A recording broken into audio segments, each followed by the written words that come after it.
If you have teenagers at home, you already know how social media can affect their mental health. For parents and guardians, help may be on the way. Two senators, a Republican and a Democrat, have introduced a bill intended to help protect kids and teens from harmful content online. Nicole Killian spoke with both of them about this issue. Nicole, good morning.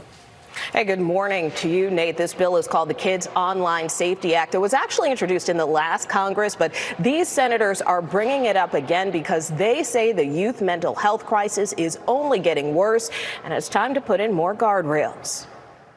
Like many teens, 14-year-old Jasmine Hernandez uses social media. But last year, the Texas student became a victim of racist cyberbullying. I was one of the only Black kids in school, so they used that as a target. What types of bullying did you encounter?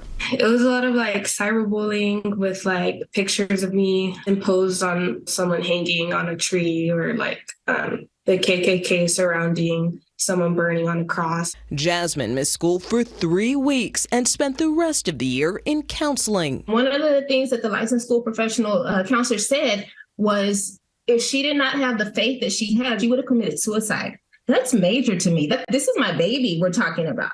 It's families like the Hernandezes that Connecticut Democrat Richard Blumenthal and Tennessee Republican Marsha Blackburn hope to impact with the reintroduction of the Kids Online Safety Act in the Senate. Why were you able to connect around this piece of legislation? First and foremost, we're both parents.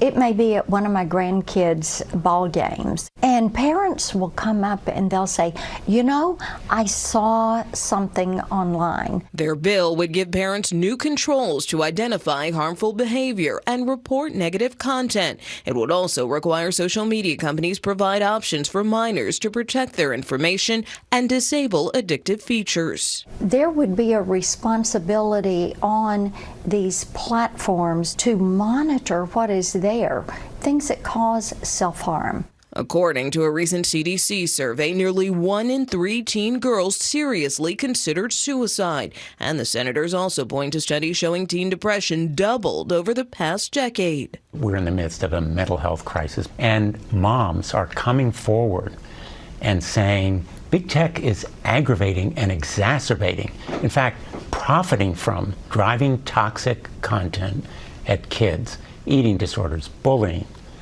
sexual harassment, substance abuse. TikTok says its guidelines don't allow content that could lead to suicide, self-harm, or unhealthy eating behaviors.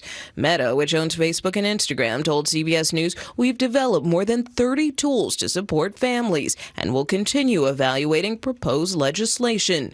While Snap said, "We offer extra protections for Snapchatters aged 13 to 17 and will continue our work with policymakers." I am more careful on it. Jasmine has returned to social media, and her mom thinks the proposed legislation could help protect her and others. I keep up with what she's looking at. I check things, but there has to be some accountability.